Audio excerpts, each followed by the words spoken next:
அண்டம் முழுதும் ஒன்றினுள் அடக்கம். அதுவே ஆனை முகமெனும் ஓங்கார விளக்கம்.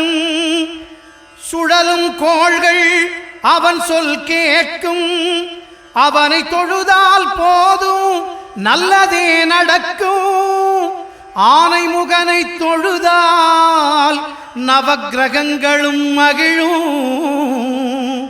நல்லதே நடக்கும், நல்லதே நடக்கும்.